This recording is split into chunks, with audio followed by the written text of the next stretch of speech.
Hello and welcome to JAM cam and पढ़रे IIT JAM. आप सभी का एक बार फिर से स्वागत किया जाता है।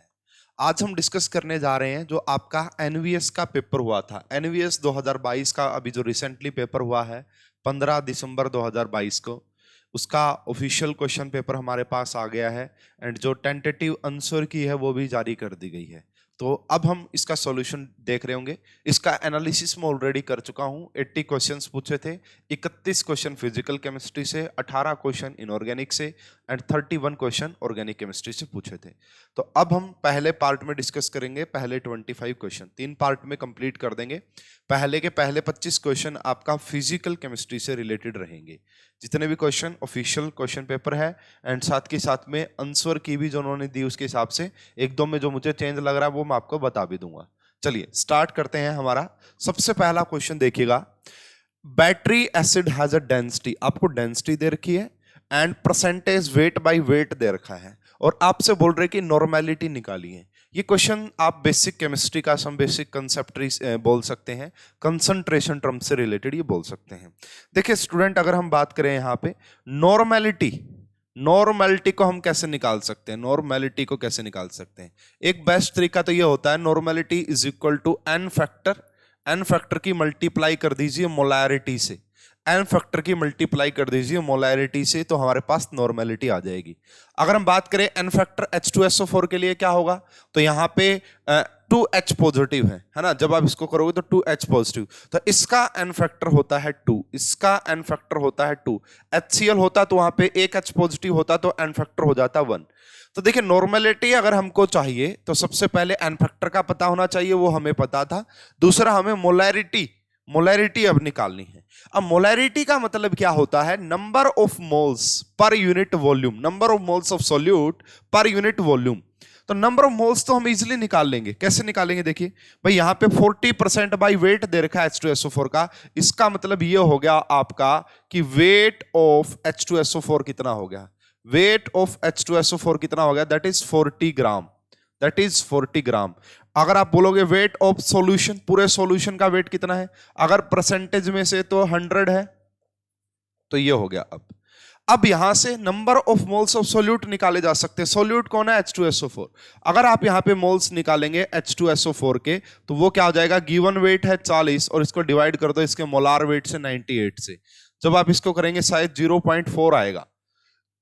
कैलकुलेशन गलत हो सकती है, तरीका बिल्कुल सही रहेगा, फॉर्मूला बिल्कुल सही रहेगा। लगभग 0.4 नहीं आएगा तो भी जो भी आएगा भाई देख लेना एक बार, ठीक है। मैं एग्जैक्ट नहीं कह रहा कि यही आएगा, कैलकुलेशन में मिस्टेक्स हो सकती हैं। तो अब हमारे पास मोल्स भी आ गए। अब हमें चाहिए volume of the solution. Volume of the solution, तो वॉल्यूम कैसे निकालेंगे? आपको डेंसिटी दे रखी। डेंसिटी का मतलब क्या होता है? मास पर यूनिट वॉल्यूम, है ना। तो यहां से अगर हम वॉल्यूम ऑफ सॉल्यूशन निकालें तो वो क्या आएगी? मास पर यूनिट डेंसिटी।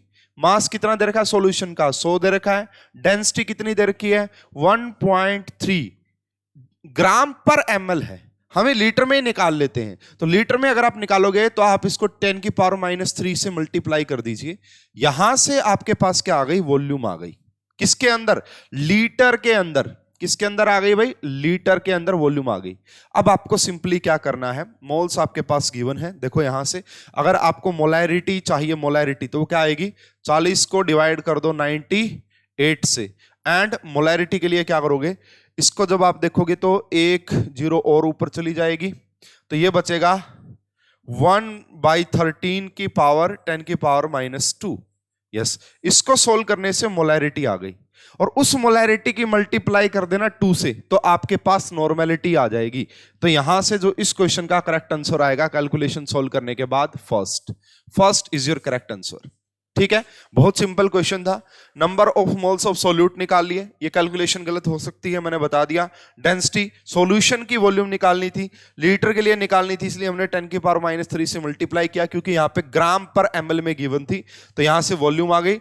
मोलैरिटी क्या होती है? Number of moles of solute divide by volume of the solution in litre. Molarity की मल्टीप्लाई 2 से की, एन फैक्टर से हमारे पास नॉर्मेलिटी आ गई। जब आप इसको पूरा कैलकुलेट करके देखेंगे तो आपका करेक्ट आंसर आ जाएगा 10.6। 10.6 is the correct answer for this question. तो इजी क्वेश्चन था, होप कि आपको समझ में आ गया होगा। नेक्स्ट क्वेश्चन की बात करते हैं, गैसियस स्टेट से ये रिलेटेड क्वेश्चन है। By what factor does average velocity of gaseous molecule increases when the temperature is double. जब आपने टेम्परेचर को डबल कर दिया तो बताइए एवरेज वेलोसिटी कितने फैक्टर से इंक्रीज करेगी।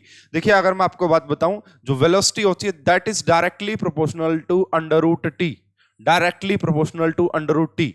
तो अब हम मान लेते हैं भाई हमारी इनिशियल, मान लो अब आपने वेलोसिटी v डैश कर दी है और पहले वेलोसिटी v थी, तो temperature under root T dash हो जाएगा एंड आपका जो पहले t था। ऐसे भी तो बोल सकते हैं अगर हमें रेशो ही लेना है, फैक्टर का पता करना है। अब आपने भाई क्या डबल कर दिया है, तो यहां से जब आप देखोगे तो पहले अगर t टेम्परेचर था, अब आपने 2t कर दिया है 2t, तो इससे ये कैंसिल हो जाएगा, अंडर रूट 2 आएगा और अंडर रूट 2 का मतलब होता है आपका 1.4, अंडर रूट 2 का मतलब होता है 1.4। तो भाई देखिए अगर आप एब्सोल्यूट, अगर आप टेम्परेचर को डबल करेंगे तो एवरेज वेलोसिटी आपका 1.4 टाइम्स इंक्रीज हो जाएगी। तो इस क्वेश्चन का भी करेक्ट आंसर फर्स्ट आ जाएगा, इस क्वेश्चन का भी करेक्ट आंसर फर्स्ट आ जाएगा। सिंपल है, आपको समझ में भी आ गया होगा। नेक्स्ट क्वेश्चन की बात कर लेते हैं भाई यहां से। देखिए इससे सिंपल क्वेश्चन हो नहीं सकता। इससे सिंपल क्वेश्चन क्या पूछेगा भाई सॉलिड स्टेट में आपसे? जिन भी बच्चों ने ग्रेजुएशन पोस्ट ग्रेजुएशन कर रखा उनके लिए तो बहुत सिंपल है। ब्रैग्स इक्वेशन यील्ड्स क्या बताती है हमें? Rate of flow of liquids. Bragg equation, Bragg's law कहां पे पढ़ाया जाता है? सॉलिड स्टेट के अंदर। क्या होता है? N lambda is equal to 2d sine theta. ये तो सभी को पता होता है ना फॉर्मूला, है ना? तो n lambda is equal to 2d sine theta. तो लिक्विड से कोई लेना देना नहीं है जी इसका, ब्रैग्स इक्वेशन का लिक्विड से। Inter atomic distance in crystals, yes this is correct. Inter atomic distance in crystals, ये जो डी दिख रहा है आपका, ये हम निकाल सकते हैं ब्रैग्स इक्वेशन से, ये बिल्कुल सही है। ट्रैजेक्टरी ऑफ इलेक्ट्रॉन बीम कोई लेना देना नहीं है, फ्रीक्वेंसी से कोई लेना देना नहीं है। इस क्वेश्चन का करेक्ट आंसर आएगा 2, है ना? तो this is Bragg's equation, Bragg's law. ये हमें बताता है inter atomic distance in the crystals. Solid state में आपको पढ़ाया जाता है, तो क्रिस्टल का नाम आते ही आपको वैसे भी ये ध्यान में आ जाना चाहिए था। नेक्स्ट क्वेश्चन की बात कर लेते हैं स्टूडेंट। देखिए ये भी बहुत सिंपल क्वेश्चन है, एटॉमिक स्ट्रक्चर से पूछा गया है। तो क्या कह रहा है यहां पे? तो आपसे पूछा गया है for which of the following set of 4 quantum numbers electron will have highest energy. देखिए एनर्जी को हम देखते हैं n+l रूल से। n+l रूल से देख लो, जिसकी n+l की वैल्यू ज्यादा उसकी एनर्जी भी ज्यादा। तो यहां पे देखो 3 + 2 करोगे 5 आ गया, 4 + 2 करोगे 6 आ गया, यहां पे भी 5 आ गया और यहां पे भी 5 आ गया। तो ये बात यहां से क्लियर हो चुकी है कि हाईएस्ट एनर्जी जो रहेगी यहां पे वो सेकंड वाले की रहेगी। हाईएस्ट एनर्जी जो रहेगी वो सेकंड वाले की रहेगी, इसलिए इस क्वेश्चन का करेक्ट आंसर आ जाएगा सेकंड। बहुत ही सिंपल क्वेश्चन था। अब यहां पे देखो 3 + 2 5, 4 + 1, ये सब की 5 हो गई है। तो जब n+l की वैल्यू सेम हो जाती तो फिर हम n की वैल्यू देखते हैं, ठीक है ना? तो फिर हम n की वैल्यू देखते हैं। फिलहाल यहां पे कोई रुकावट हो नहीं रही है, इसलिए इस क्वेश्चन का करेक्ट आंसर आ जाएगा सेकंड। नेक्स्ट क्वेश्चन देखिए, if radius of first Bohr atomic 4x है तो बताइए de Broglie wavelength of an electron in third orbit is nearly. देखिए सिंपल बात है। सबसे पहले देखिए हमारे पास एक आपको क्वांटाइजेशन ऑफ एंगुलर मोमेंटम पढ़ाया जाता है, mvr is equal to nh/2π, है ना? ये आप सभी को ध्यान में होगा कि ये आपको पढ़ाया जाता है। तो आपसे पूछ रहे हैं कि डी ब्रोगली वेवलेंथ बताइए, और अगर मैं डी ब्रोगली की बात करूं तो वहां से क्या आता है आपका λ/h/mv, है ना? λ/h/mv भी होता है। ये हमारी डी ब्रोगली वेवलेंथ होती है। डी ब्रोगली वेवलेंथ का फॉर्मूला ये है और यहां से आप रिलेट करके आपको निकालनी है चीजें। अभी मैं निकाल के बताऊंगा कि कैसे करना है। तो यहां से देखिए अगर मैं बात करूं mv किसके इक्वल आ जाएगा भाई? ये आ गया आपका h/λ। तो यहां पे पुट कर दो इसके अंदर, तो h/λ इंटू में यहां पे r है, ठीक है ना? समझ पा रहे हो मेरी बात को? nh/2π। तो h से h कैंसिल हो गया, लैम्डा को वहां उठा ले जाओ, तो लैम्डा इज इक्वल टू क्या आ गया भाई? यहां पे गया ये 2πr, है ना? और divide by n, 2πr divide by n। तो ये हमारा लैम्डा आ गया यहां से, de Broglie wavelength 2πr divide by n। अब सारा खेल रह गया n का, कि ये सॉरी r का। ये r क्या है? n तो दे रखा है कि थर्ड ऑर्बिट की निकालनी है। स्टूडेंट दोबारा से देखिए क्या है, ये क्वांटाइजेशन ऑफ एंगुलर मोमेंटम है। जब आपको बोहर मॉडल पढ़ाया जाता है वहां पे ये बात पढ़ाई जाती है, mvr is equal to this lambda de Broglie का फॉर्मूला हमारे पास था, यहां से हमने mv की जगह ये निकाला, पुट किया, तो हमारे पास ये रिलेशन आ गई। ये रिलेशन इसलिए भी निकालनी जरूरी थी क्योंकि आपको रेडियस की बात की जा रही है। तो अगर देखो ये कह रहा है कि radius of first orbit x है, तो थर्ड ऑर्बिट की कितनी होगी, तो n का कर दो स्क्वायर इनटू में जो थी x, वो तो यानी कि 9x आ जाएगी। थर्ड बोहर ऑर्बिट की जो रेडियस वो 9x आ जाएगी। r की जगह ये पुट करो, आपका क्वेश्चन सोल्व हो जाएगा। तो यहां से लैम्डा इज इक्वल टू 2 पाई ऐसा का ऐसा रहेगा। r की जगह आपने पुट कर दिया 9x एंड यहां पे आपने पुट कर दिया n की जगह 3। क्यों 3 पुट किया भाई, थर्ड बोहर ऑर्बिट की आपको निकालनी थी, इससे ये कैंसिल किया। जब आपने देखा तो this is 6 pi x, this is 6 pi x is the correct answer. 6 pi x is the correct answer, यानी कि इस क्वेश्चन का जो सही आंसर आएगा वो आपका सेकंड आएगा। इस क्वेश्चन का जो सही आंसर आएगा सेकंड। तो ये फॉर्मूला भी इंपॉर्टेंट है, ये फॉर्मूला भी पता होना चाहिए था, रेडियस का फॉर्मूला भी पता होना चाहिए था। तो इसीलिए मैं कह रहा था थोड़ा सा लेंथी था चीजें, मतलब पेपर है तो इजी कंसेप्ट लेकिन थोड़ा सा लेंथी पड़ रहा था। तो इस क्वेश्चन का correct answer B. Next question की बात करते हैं भाई, quantum number not obtained from Schrodinger wave equation.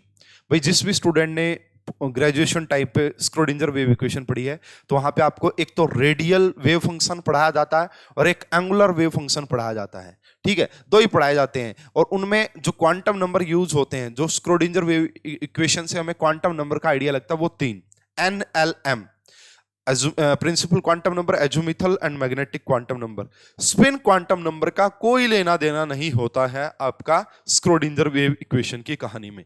तो आंसर तो हमारा 4th आ जाएगा। आपको थोड़े से और डिटेल में समझ में आ जाए बातें, तो इसलिए मैंने एक यहाँ पे इक्वेशन ली भी है, ऐसी इक्वेशन आपने देखी भी होगी। ध्यान से देखिए स्टूडेंट, बिल्कुल आपने कभी न कभी ये जरूर पढ़ा होगा। 2p ऑर्बिटल है तो यहाँ पे देखो, यहाँ से ये देखिए, ये है आपका वेव फंक्शन। तो जब देख रहे हो एक तो इसमें ये रेडियल पार्ट है, ये वाला जो है आपका इतना वाला, ये रेडियल पार्ट होता है। कई बार नेट में गेट में भी क्वेश्चन है, बताओ n की वैल्यू क्या होगी, l की वैल्यू क्या होगी, आए हैं ऐसी क्वेश्चन देके। तो रेडियल पार्ट से हमें 2 क्वांटम नंबर का आइडिया लग जाता है, n और l का। वहीं पे एंगुलर पार्ट हमें बताता है l और ml के बारे में, ठीक है। तो यही मैं आपको बताना चाह रहा था कि इस तरीके की कहानी होती है। यहाँ पे स्पिन क्वांटम नंबर का कोई लेना देना नहीं होता, यहाँ पे हमें आइडिया लगता है प्रिंसिपल क्वांटम नंबर l का और ml का, ठीक है। यहां से s का कोई आइडिया नहीं लगता, इसलिए उस क्वेश्चन का करेक्ट आंसर वो हो गया।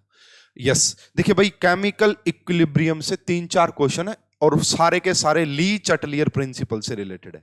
और जिस बच्चे ने कोर्स देखा है उसमें मैंने ली चटलियर प्रिंसिपल की बहुत जबरदस्त ट्रिक बता रखी है और सारे क्वेश्चन सोल्व भी हो रहे हैं। आओ ली चटलियर के क्वेश्चंस देखते हैं। 3-4 क्वेश्चंस पूछे गए हैं केमिकल इक्विलिब्रियम से।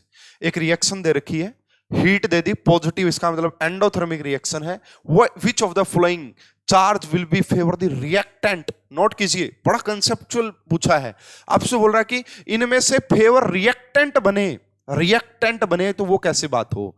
तो देखो स्टूडेंट, सबसे पहली बात तो ये है कि अगर ये आपका पॉजिटिव है, इसका मतलब रिएक्शन है एंडोथर्मिक, रिएक्शन एंडोथर्मिक। और एंडोथर्मिक में हम टेम्परेचर हाई रखते, अगर टेम्परेचर हाई रखते तो वो फॉरवर्ड डायरेक्शन में मूव करती और प्रोडक्ट फेवरेबल होती। इसका मतलब एंडो होने की वजह आप चाह रहे हो कि रिएक्टेंट बना रहे, टेम्परेचर को लो रखो ताकि ताकि रिएक्टेंट प्रोडक्ट में कन्वर्ट ही ना हो, टेम्परेचर को लो रखो।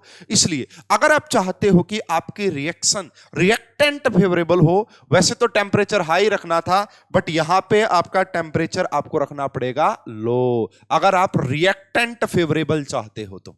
समझ में आई मेरी बात? तो और देख लेते हैं एक बार। उसके बाद देखो डेल्टा एनजी, यहां पे देखिए क्या है स्टूडेंट, डेल्टा एनजी। तो यहां पे 2 और 1, यानी कि डेल्टा एनजी पॉजिटिव है। आप याद करो मैंने पढ़ाया था हैबर प्रोसेस, अगर हैबर प्रोसेस होती तो ट्रिक होती थी HPLV, यहां पे हो जाएगी जस्ट अपोजिट ट्रिक। देखो एक बात और आपको समझनी पड़ेगी मेरी, यहां पे वो HPLV पढ़ाई जरूर थी लेकिन वो प्रोडक्ट फेवरेबल की पढ़ाई थी।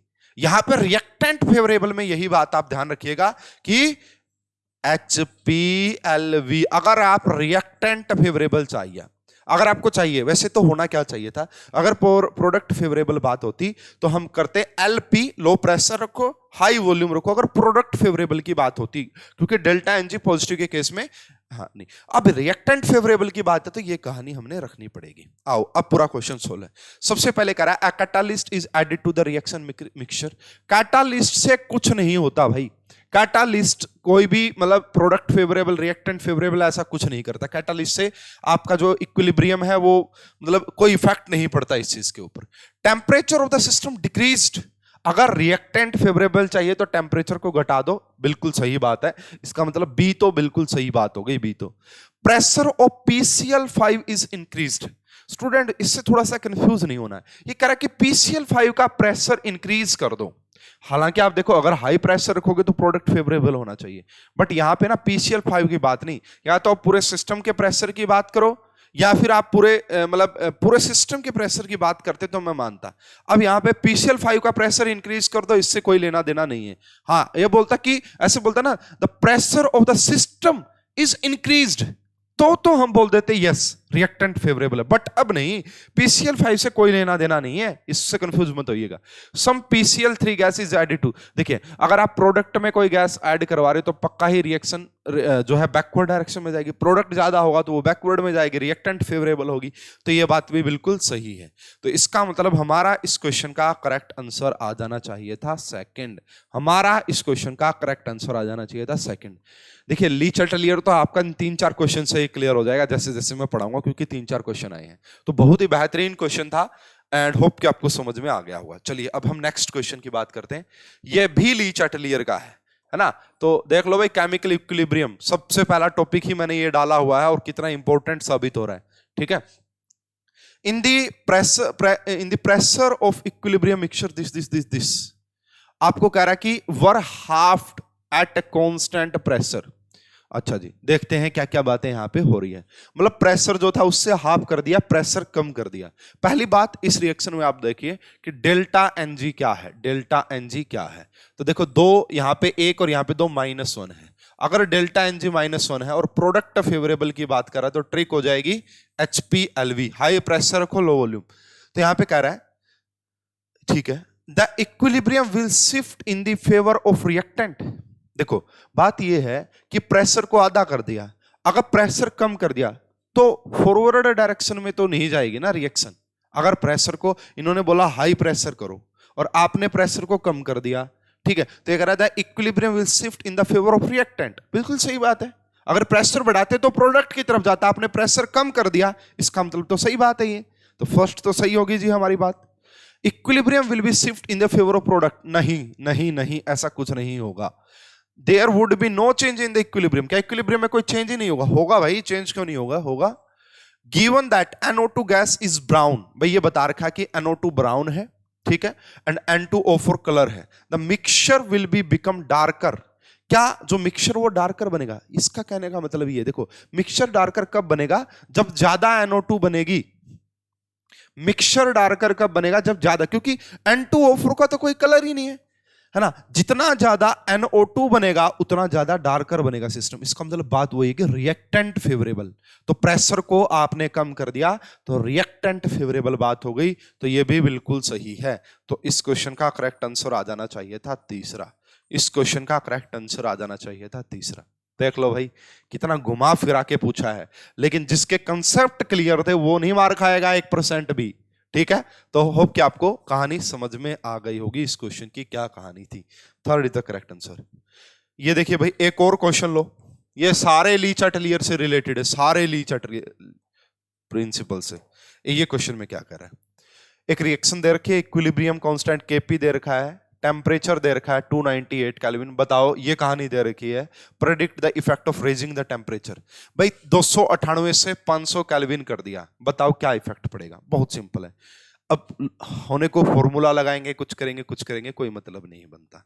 अब हमारा मतलब क्या बनता, हमें यह पता है कि जो हमारा Kp होता है that is pressure of PCl3 and into में pressure of Cl2 divide by PCl5 gas. या इतना भी ना सोचो, मैं बताता हूं। सबसे पहले आप क्या करो, हमें यह पता है ना, हमें क्या पता है कि अगर डेल्टा H पॉजिटिव हो, एंथैल्पी पॉजिटिव रहेगी, तो एंडोथर्मिक रिएक्शन टेम्परेचर हाई रखो, अगर टेम्परेचर हाई रखोगे तो प्रोडक्ट फेवरेबल जाएगी।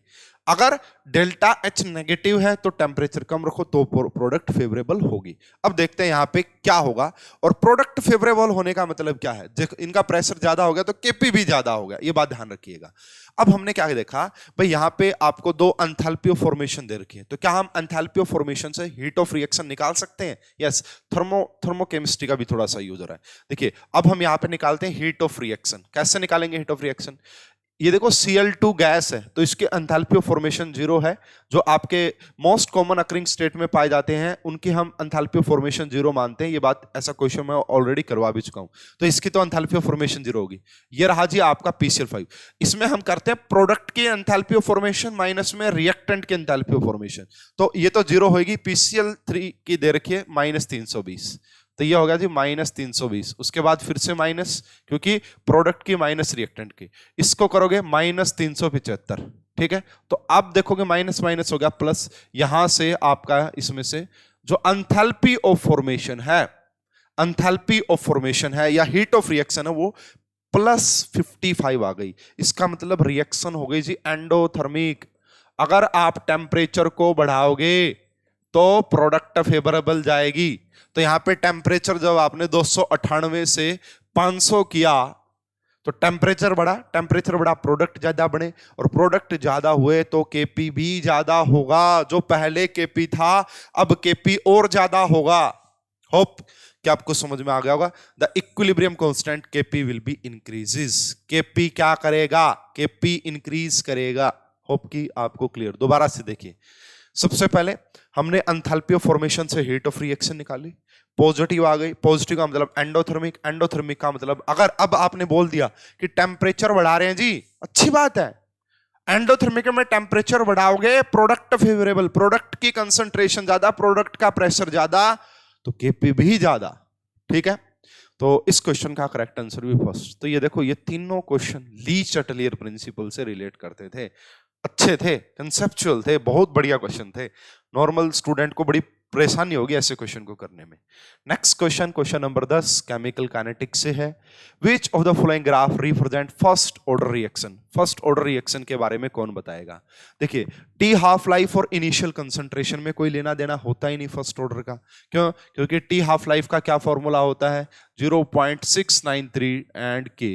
तो यहाँ पे इनिशियल कंसंट्रेशन से कोई लेना देना होता ही नहीं है। टी हाफ का इनिशियल कंसंट्रेशन से लेना देना होता ही नहीं है फर्स्ट ऑर्डर का।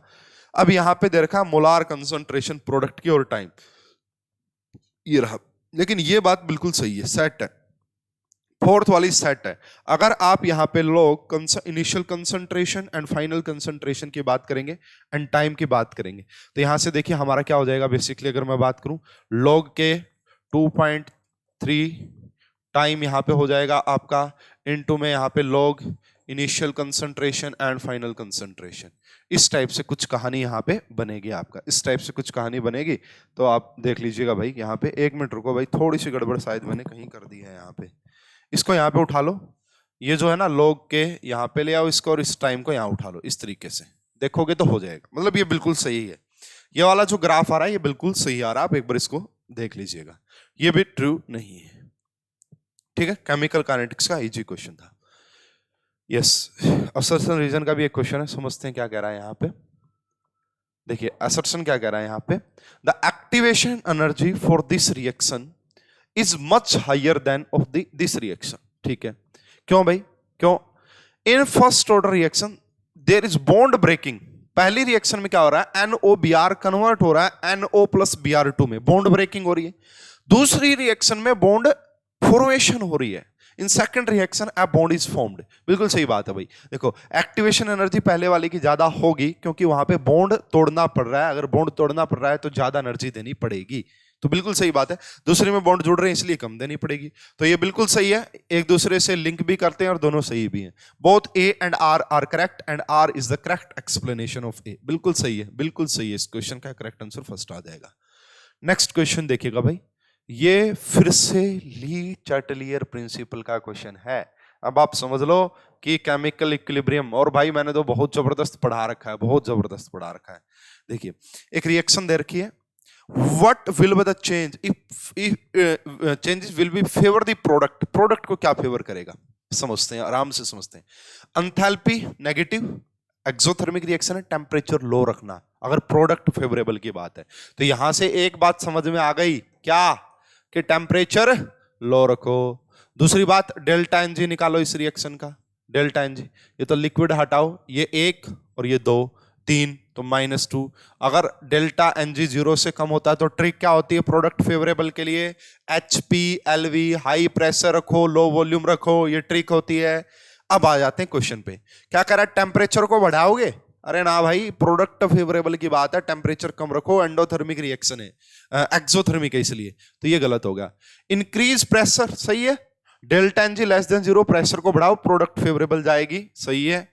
एडिंग ऑफ मोर O2, अगर रिएक्टेंट साइड आप कोई चीज ऐड करोगे तो वो प्रोडक्ट की साइड प्रोडक्ट फेवरेबल रिएक्शन जाएगी, सही है। एडिंग कैटलिस्ट से कोई इफेक्ट नहीं पड़ता, मैंने ये बात आपको पहले भी बताई थी। इस क्वेश्चन का करेक्ट आंसर फिर से सेकंड आ गया, इस क्वेश्चन का करेक्ट आंसर सेकंड आ गया। तो भर भर के ली चटलियर प्रिंसिपल पूछा और कुछ पूछा ही नहीं आपसे। तो कितने क्वेश्चन आ चुके हैं, 4 क्वेश्चन सिर्फ ली चटलियर प्रिंसिपल के, और 2 से 3 क्वेश्चन आपका आयोनिक इक्विलिब्रियम से। 6 से 7 नंबर का तो यही पूछ लिया आपसे सिर्फ इक्विलिब्रियम। होप कि आपको ये क्वेश्चन भी क्लियर हो गया होगा। नेक्स्ट क्वेश्चन की बात कर लेते हैं। यस, ये एक क्वेश्चन है जो ग्रेजुएशन पोस्ट ग्रेजुएशन लेवल का, आप जिस लेवल का भी बोलो, एंड ये डायरेक्ट मैंने मेरी वीडियो में करवाया भाई, मेरे कोर्स में आपको बता भी रहा हूं। हमारा जो ग्रेजुएशन लेवल का टॉपिक मैंने करवाया केमिकल काइनेटिक्स, उसकी वीडियो नंबर 15 लास्ट वीडियो है, उसमें जाके देख लेना, ये क्वेश्चन एज इट इज करवाया हुआ है। Ethanol is removed from blood through action of enzyme alcohol hydro, जो भी है यहाँ पे ये सब बातें हैं। आपको बोल रहा है कि under what condition will be the reaction follow second order kinetics, sorry zero order kinetics.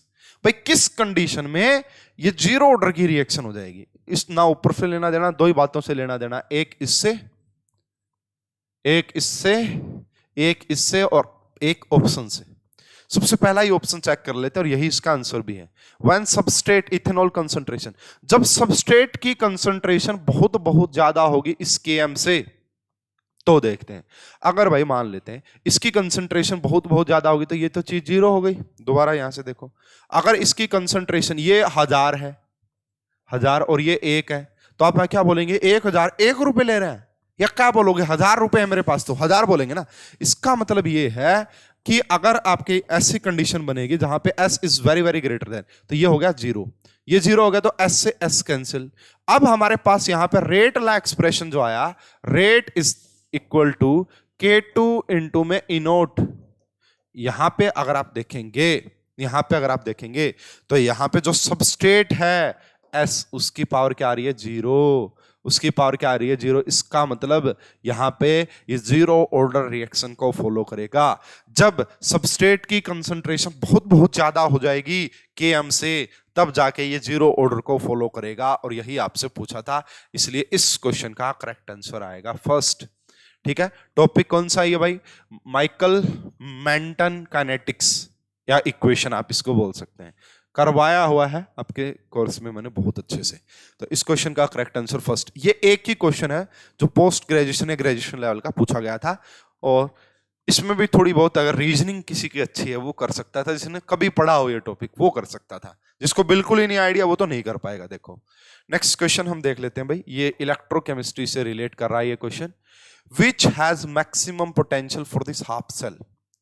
तो पोटेंशियल की बात हो रही है यहाँ पे, तो E सेल, देखिए ये आपका SHE की बात है, तो स्टैंडर्ड ऑक्सीडेशन पोटेंशियल या रिडक्शन पोटेंशियल हो, SHE के लिए स्टैंडर्ड हाइड्रोजन इलेक्ट्रोड के लिए 0 माना हुआ है IUPAC ने, तो वो 0 हो गया। उसके बाद -0.059, N की वैल्यू यहाँ पे 2 हो गई, एंड लॉग ऊपर आ जाएगी किसकी, प्रोडक्ट, तो प्रोडक्ट कुछ नहीं है यहाँ पे 1, और नीचे आएगा रिएक्टेंट H पॉजिटिव का स्क्वायर।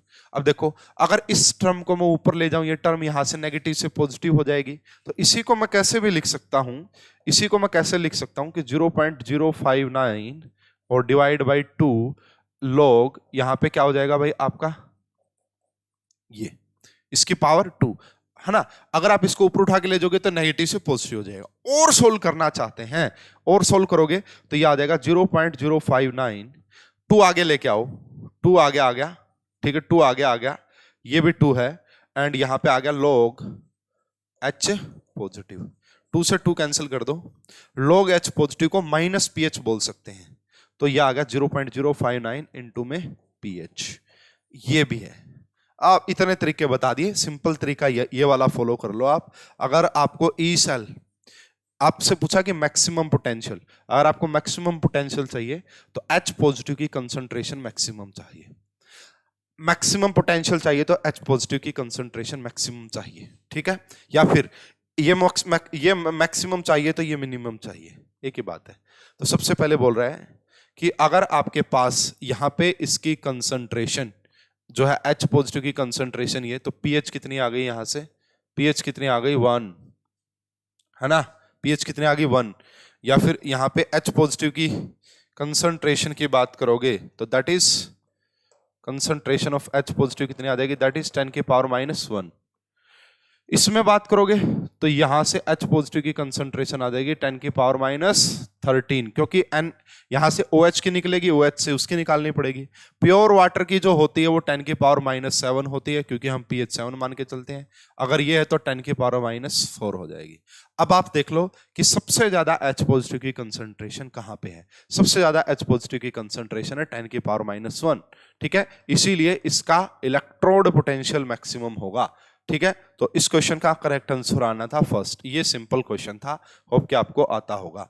नेक्स्ट क्वेश्चन की बात करते हैं। ये भी भाई बहुत ही सिंपल क्वेश्चन है, रेडॉक्स से रिलेट कर सकते हो। ऑक्सीडेशन नंबर पूछ रहा है, किसका सेम होगा। The pair of compound having metal in the highest oxidation state, अपने हाईएस्ट ऑक्सीडेशन स्टेट में इनमें से किस ऑप्शन के अंदर दिखाई दे रही है। M1 अपनी हाईएस्ट ऑक्सीडेशन स्टेट शो कर सकता है 7 शो कर सकता है, तो 4 है। हाँ ये ठीक है कि ये 3 कर सकता है, लेकिन दोनों तो नहीं कर रहे।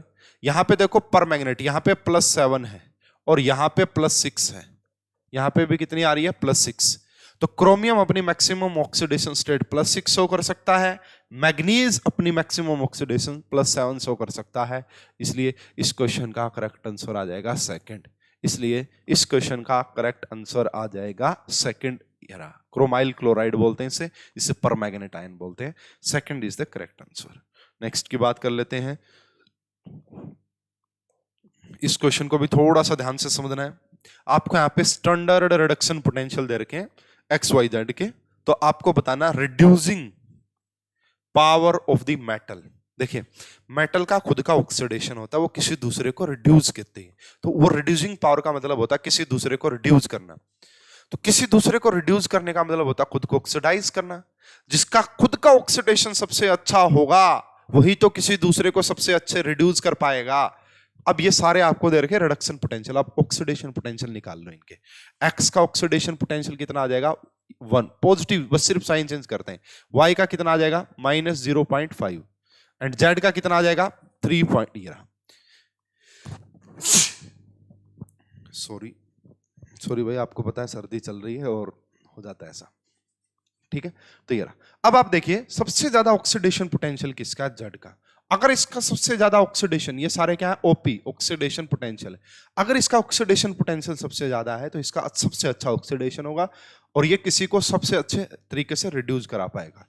इसलिए Z की रिड्यूसिंग पावर सबसे ज्यादा होगी, उसके बाद X की होगी और उसके बाद Y की। सबसे रिड्यूसिंग पावर ऑफ मेटल की बात की जा रही है। आपको यहां से रिलेट कर लेना कि मेटल का खुद का ऑक्सीडेशन होता है, वो किसी दूसरे को रिड्यूस करवाती है। रिड्यूसिंग पावर या रिड्यूसिंग एजेंट भी पूछता तो वो भी एक ही बात है, रिड्यूसिंग एजेंट भी पूछता तो वो भी एक ही बात है। तो ऐसा आपको ऑप्शन नंबर 4 शो हो रहा है, यहां से ऐसा आपको ऑप्शन नंबर 4 शो हो रहा है। तो होप कि आपको समझ में आ गया होगा बहुत अच्छे से। नेक्स्ट क्वेश्चन की बात कर लेते हैं भाई, ये सॉल्यूशन से रिलेटेड है। सॉल्यूशन से जब आपको कोलिगेटिव प्रॉपर्टी भी पढ़ाई जाती है या नॉर्मल कहानी भी पढ़ाई जाती है तो वहां की बात है। When solute B is added to pure solvent A, भाई वहां पे आपको क्या पढ़ाया जाता है अगर मैं आपको बताऊं। मान लीजिए आपके पास ये एक प्योर सॉल्वेंट है A, इसका प्रेशर क्या दे रखा है P0A। जैसे ही आपने इसके अंदर कोई सोल्यूट B डाला तो अब इस सॉल्यूशन, अब जो है वो आपका PS होगा, pressure of solution. Pressure of solution जो प्योर का था ना, प्योर का उससे कम हो जाता है, ये कम हो जाता है। Relative lowering of vapour pressure में भी ऐसा कुछ पढ़ाया जाता है। तो the vapour pressure of A above the solution remains unchanged. क्या अनचेंज्ड रहेगा? नहीं भाई, vapour pressure above solution decrease, vapour pressure above the solution decrease, solution का डिक्रीज होगा नहीं। Vapour pressure of A above the solution increase, increase होगा नहीं। The boiling point of the solution increase नहीं। इसमें बी ऑप्शन को ध्यान से देखते हैं एक बार, ए और बी में से देखते हैं। Vapour pressure above the solution decrease, यही मानना पड़ेगा कि जो पहले प्रेशर था वो अब सॉल्यूशन का डिक्रीज हो चुका है। तो इस हिसाब से इसका सेकंड आंसर आप लगाएंगे। क्या लगाएंगे भाई? इसका सेकंड आंसर ज्यादा सही लग रहा है, तो इसलिए सेकंड इस क्वेश्चन का करेक्ट आंसर आ जाएगा। वेपर प्रेशर तो पक्का चेंज होगा, ए वाला तो नहीं बनेगा। नेक्स्ट, ये आ गया भाई relative lowering of vapour pressure. ये कोलिगेटिव प्रॉपर्टी होती है। देखिए होता क्या है, सबसे पहले आपके पास एक प्योर सॉल्वेंट होता है, उसके अंदर हम कोई नॉन वोलेटाइल सोल्यूट डालते हैं, तो जो प्योर होता है उसका वेपर प्रेशर होता है पी नोट, या ए बोलो तो पी नोट ए बोल सकते हो। अब जैसे आपने कोई नॉन वोलेटाइल सोल्यूट डाला तो सॉल्यूशन का प्रेशर होगा कम, कितना हुआ? वो पी हो गया। अब ये इस इतने टर्म को बोला जाता है लोअरिंग ऑफ वेपर प्रेशर। भाई पहले 100 था, अब 80 हो गया, है ना, लोअरिंग ऑफ वेपर प्रेशर। अब रिलेट करना चाहते हैं तो किससे करोगे? इनिशियल से ही करोगे। तो ये जो टर्म होती है ना, इसी को बोला जाता है relative lowering of vapour pressure. इस पूरी टर्म को, इस टर्म को बोला जाता है लोअरिंग ऑफ वेपर प्रेशर, और इसको बोला जाता है relative lowering of vapour pressure. ठीक है ना, ये रहा। अब ये किसके इक्वल होती है? ये किसके इक्वल? अगर आपको थोड़ा बहुत ध्यान हो तो ये आपका हम लिख भी देते हैं कि this is small fraction of solute, this is small fraction of solute. इसी को हम यहां पे ऐसे भी लिख सकते हैं, स्मॉल एन बाई में capital n, moles of solute divide by moles of solution, moles of solution. ठीक है, तो यार इन दोनों में क्या दिक्कत है? यहां पे दिक्कत आ गई यहां पे, इसलिए ये नहीं होगा। इन दोनों में क्या, नीचे पी नहीं आएगा। ठीक है, इन दोनों में मल्टीप्लाई नहीं होगी, ना ये होगा ना ये होगा। इस क्वेश्चन का first is the correct answer. The mathematical expression of routes law, यही आप relative lowering of vapour pressure भी इसको बोल सकते हैं। 18 का first is the correct answer. Next question देखिएगा भाई, तो इसको आप इनऑर्गेनिक से भी रिलेट कर सकते हैं भाई। Which electron dot structure is most stable for thiocyanate ion? तो इसमें हम क्या भाई, सल्फर का सिंगल बॉन्ड दिखाते हैं या डबल, एक मिनट अभी मैं बताता हूं आपको, और यहाँ पे नेगेटिव, कुछ इस टाइप के हम स्ट्रक्चर बनाते हैं इसके, कुछ इस टाइप की स्ट्रक्चर हम इसकी बनाते हैं। तो एक मिनट देखिएगा, थोड़ा सा समय दीजिए, एक बार चेक करते हैं इसको अच्छे से, इसमें कहानी क्या बनेगी। तो पहले वाली में दिख रहा है क्या, यहाँ पे डबल बॉन्ड हो गया, दिक्कत आ गई, यहाँ पे डबल बॉन्ड, इसमें भी डबल लगाएंगे तो 5 हो गए। कोऑर्डिनेट कर सकते हैं, तो फिर यहाँ पे कोऑर्डिनेट करना पड़ेगा भाई हमें, यहाँ पे हमें कुछ इस प्रकार से नाइट्रोजन से करना पड़ेगा क्या, कोऑर्डिनेट। ठीक है, यानी कि 6 इलेक्ट्रॉन आएंगे यहाँ पे, इनके बीच में 6 इलेक्ट्रॉन होंगे और यहाँ पे तो 4 रहेंगे। तो ज्यादा जो बढ़िया कहानी लग रही है वो थर्ड वाली लग रही है भाई, थर्ड वाली ज्यादा बढ़िया कहानी है। तो ज्यादा कुछ समझाने का होता नहीं है, स्ट्रक्चर पता है तो आप कर सकते हैं। देखो ज्यादा कुछ समझाने का नहीं है, थर्ड इस क्वेश्चन का करेक्ट आंसर दिया हुआ है। ठीक है, ये एक लिगेंड भी होता है, तो ऑफ कोर्स यहाँ पे लोन पेयर तो चाहिए ही होगा, इनके पास लोन पेयर हो ही गया, तो ये कहानी सही लग रही है, थर्ड आएगा भाई, देख लेना इसका। Next, which combination will give the strongest ionic bond? किसका आयोनिक बॉन्ड स्ट्रॉन्गेस्ट होगा? तो आयोनिक बॉन्ड के लिए आप ये देखो, एक बहुत अच्छी मेटल और एक बहुत अच्छी नॉन मेटल एक अच्छा आयोनिक बॉन्ड बना सकती है। सबसे पहले देखो यहाँ पे मेटल आपको दिख रही है, पोटासियम, कॉपर एंड कैल्शियम। तो इनमें से मेटालिक करैक्टर किसका ज्यादा होगा? पोटेशियम और कैल्शियम में से कैल्शियम अच्छी मेटल हो जाएगी। यहाँ पे नॉन मेटल क्लोरीन और ऑक्सीजन दे रखी, तो ऑक्सीजन ज्यादा अच्छी नॉन मेटल होगी। तो इसका मतलब यहाँ पे जो आपको ये दिखेगा CaO, ये सबसे स्ट्रॉन्गेस्ट आयोनिक बॉन्ड होगा, ये आपका सबसे स्ट्रॉन्गेस्ट आयोनिक बॉन्ड होगा। तो भाई देखो, जो मैं 31 क्वेश्चन आपको बोल रहा था फिजिकल केमिस्ट्री के, उनमें से 2 क्वेश्चन कम कर देना। ठीक है, तो 29 क्वेश्चन आपका पूछे गए थे फिजिकल से, 20 क्वेश्चन पूछे गए थे इनऑर्गेनिक से। ये आप थोड़ा सा करेक्ट कर लीजिएगा इसको। अच्छा भाई, ये हो गया ना, ये रहा भाई। उसके बाद नेक्स्ट फिर से, यार इस क्वेश्चन ने बड़ा प्रॉब्लम क्रिएट की हुई है, हालांकि मैं कुछ हद तक इसके निष्कर्ष पे पहुंच गया हूं कि इसका क्या आंसर आना चाहिए। देखते हैं ध्यान से। pKa दे रखा है, एसिड प्रोपेनोइक एसिड 5 है, pKb दे रखा है, उसका ये है। आपको बताना है कि इक्विलिब्रियम कांस्टेंट क्या होगा। ये क्वेश्चन है बेसिकली एक एसिड बेस रिएक्शन का क्वेश्चन है, एसिड बेस रिएक्शन का क्वेश्चन है। तो यहाँ पे अगर आप देखो Kw दे रखा है, तो किस तरीके से निकालेंगे? देखिए इस क्वेश्चन को अगर आप थोड़ा बहुत सोच के निकालना चाहते हैं, तो जो मैंने तरीका ढूंढा वो ये है। यहाँ पे अगर आप इक्विलिब्रियम कांस्टेंट निकालना चाहते हैं, तो Ka ऑफ HA एसिड, जो भी एसिड गिवन है आपके पास उसका Ka, एंड यहां पे Ka बेस का, जो बेस गिवन उसका Ka बोलो या Pka बोलो, एक ही बात होगी, मतलब Ka बोलो ज्यादा। यानी कि देखिए जो यहां पे S, या फिर इसी को दूसरे तरीके से ले लेना, Kb of Ha and Kb of Hb, मतलब ये इस तरीके से ये निकालना चाहते हो तो Ka कैसे निकालोगे, ये हो गया 10 की पावर -5, 10 की पावर -5। क्यों? क्योंकि अगर Pka 5 है तो ये हो जाएगा। अब यहां पे आपको Ka नहीं गिवन है Hb का, यहां पे आपको गिवन है Pkb, तो पहले हम क्या निकाल लेते हैं, इसका Kb निकाल लेते हैं, Kb। तो Kb आएगा 10 की पावर -10। हमें क्या निकालना है, हमें तो Ka चाहिए इसका भी, तो इसका Ka कैसे निकालते हैं, Kw जो होता है दैट इज Ka इंटू में Kb। ये कितना है 10 की पावर -14, Ka हमें निकालना है इसका, और ये कितना दे रखा 10 की पावर -10। इसको जब आप नीचे लेके आओगे तो यहां से Ka कितना आ गया, Ka ऑफ Hb कितना आ गया, दैट इज 10 की पावर -4, 10 की पावर -4। तो यहां पे आप डिवाइड कीजिए इसको 10 की पावर -4 से, जब डिवाइड करोगे दैट इज 0.1, और यही इसका करेक्ट आंसर भी दिया हुआ है ऑफिशियल आंसर की में, यही इसका करेक्ट आंसर भी दिया हुआ है ऑफिशियल आंसर की में। हालांकि ये रिएक्शन प्रोडक्ट फेवरेबल नहीं होगी क्योंकि इसका इक्विलिब्रियम कांस्टेंट 0.1 से कम आ रहा है ना। ये बात भी आप ध्यान रखिएगा, यहां पे ये गड़बड़ हो रही है, ये कंसेप्ट भी मैंने पढ़ाया हुआ है आपके कोर्स के अंदर, ठीक है। तो इस क्वेश्चन का करेक्ट आंसर आएगा फर्स्ट, यही आंसर दिया था, इस तरीके से आप इसको निकाल सकते हैं। नेक्स्ट क्वेश्चन जो है वो आयोनिक इक्विलिब्रियम से है, तो इसको भी देख लेते हैं जी क्या कह रहा है यहाँ पे। Ag2Cr is slightly soluble in water, this, ठीक है, पूरी कहानी, solubility Ksp दे दी, सैचुरेटेड सॉल्यूशन ये रहा, molar concentration of silver Ag positive की आपको निकालनी है। देखिए स्टूडेंट, अगर आप इस रिएक्शन को आप देखेंगे, यहाँ पे लिख लेता हूँ इसको दोबारा से, Ag2CrO4s, इसको अगर हम डिवाइड करते हैं तो 2Ag पॉजिटिव प्लस में ये रहा, तो इसमें देखिए आपकी -2 है ना, इसमें आप देखिए क्या है, तो ये हो जाएगी जी 2s और ये हो जाएगी s।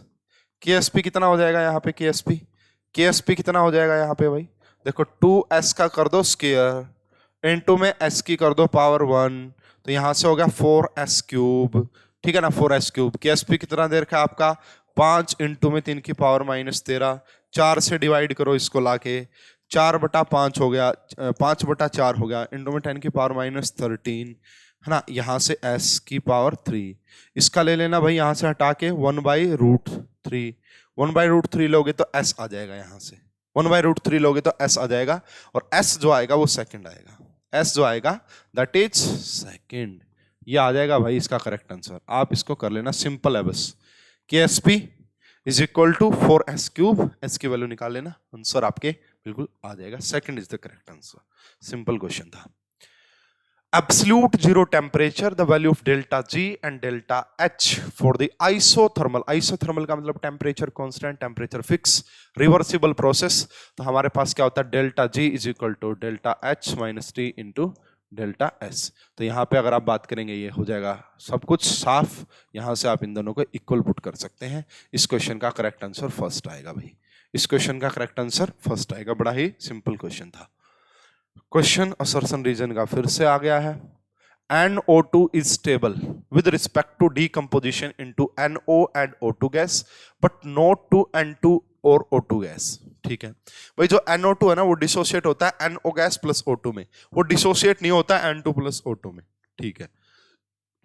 The very strong triple bond of N2 ensure that decomposition to N2 is an exothermic, exothermic होगा भाई, क्योंकि यहाँ पे बहुत ही स्टेबल बॉन्ड बनेगा, तो लार्ज अमाउंट ऑफ एनर्जी यहाँ से हीट इवोल्व होगी, और तो ये बात सही है, ये दोनों ही सही लग रहा है भाई। इसमें आप फर्स्ट इस क्वेश्चन का करेक्ट आंसर लगा के चले भाई, फर्स्ट आप इस क्वेश्चन का करेक्ट आंसर लगा के चले, दोनों ही बातें ठीक है। तो इस वीडियो का हमारा लास्ट क्वेश्चन, और लगभग फिजिकल केमिस्ट्री के क्वेश्चन हमने निपटा लिए हैं, हालांकि 31 तक फिजिकल केमिस्ट्री के क्वेश्चन यहाँ पे थे। If enthalpy of fusion of iodine and की जगह ऑफ करो यहाँ पे, of iodine is this and enthalpy of sublimation this, what will be the enthalpy of vaporisation. सबसे पहले क्या भाई, देखिए आई यहाँ I2 किस में रहा होगा, सॉलिड में, तो पहले वो I2 किस में कन्वर्ट हुआ होगा, लिक्विड में, इसी को हम एंथैल्पी ऑफ फ्यूजन बोलते हैं। अब वो लिक्विड से कन्वर्ट हो गया होगा किसके अंदर, गैस के अंदर, इसी को हम बोलेंगे एंथैल्पी ऑफ वेपराइजेशन। अगर डायरेक्ट ऐसी कुछ कहानी हो जाए इसी को बोला जाता है एंथैल्पी ऑफ सब्लिमेशन। तो इनडायरेक्टली हम यहां से ये बात बोल सकते हैं कि जो आपका एंथैल्पी ऑफ सब्लिमेशन होती है that is equal to enthalpy of fusion plus में एंथैल्पी ऑफ वेपराइजेशन। अब आपसे क्या पूछ रहा है कि वेपराइजेशन निकाल के बताओ क्या होगी। अगर आपके पास फ्यूजन दे रखी हो और ये दे रखी हो तो सब्लिमेशन कितनी है भाई, एंथैल्पी ऑफ सब्लिमेशन कितनी है, वो है 57.3 kilo joule. Enthalpy of fusion कितनी है, वैसे तो थी 15.5, इस साइड होके हो जाएगी माइनस का। इसको सोल्व करो, 13 में से 5 गए 8 आ गया, यहाँ पे 1 आ गया और यहाँ पे 4 आ गया, और ये आएगा पॉजिटिव। क्या आएगा, ये आपका पॉजिटिव, ये क्या आएगा आपका पॉजिटिव। तो इस क्वेश्चन का करेक्ट आंसर क्या आ जाएगा, सेकंड। तो ये थी जी हमारे एनवीएस 2022 का पेपर का पार्ट 1, पहले 25 क्वेश्चन, जिसमें लगभग इनऑर्गेनिक केमिस्ट्री के लगभग फिजिकल केमिस्ट्री के क्वेश्चन थे। और क्या आपको सारे क्वेश्चन समझ में आ गए होंगे। किसी क्वेश्चन में कोई डाउट है तो आप मुझे कमेंट बॉक्स में या फिर मेरे व्हाट्सएप नंबर पे आप जरूर बता सकते हैं। इस वीडियो में अभी के लिए इतना ही। आप सभी का बहुत बहुत धन्यवाद। Thank you.